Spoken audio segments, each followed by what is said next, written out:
100% జరిగిన దానికి రుజువు ఎవరయ్యా అంటే గవర్నరే. ఎట్లా?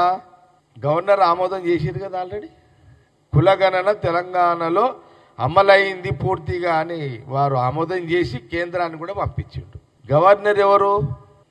వాళ్ళ డైరెక్షన్లో ఉంటారు కదా గవర్నర్ గారు, మా డైరెక్షన్లో ఉండరు కదా, అంటే కాంగ్రెస్ డైరెక్షన్లో ఉండరు కదా.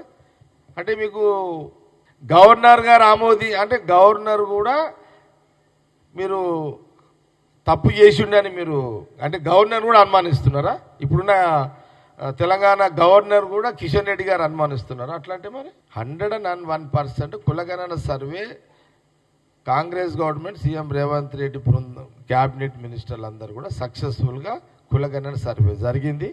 ప్రాబ్లం ఏంటంటే ఆ సర్వే జరిగిన నెల రోజులు కిషన్ రెడ్డి గారు తెలంగాణలో లేరు అనుకుంటా. వారు ఢిల్లీలో ఉన్నట్టున్నారు. ఢిల్లీలో వారు ఆ నెల రోజులు లేకపోవడంతో బహుశా ఇక్కడ కులగణన మీద పూర్తిగా ఆయనకు అవగాహన లేకపోవడం బాధాకరం.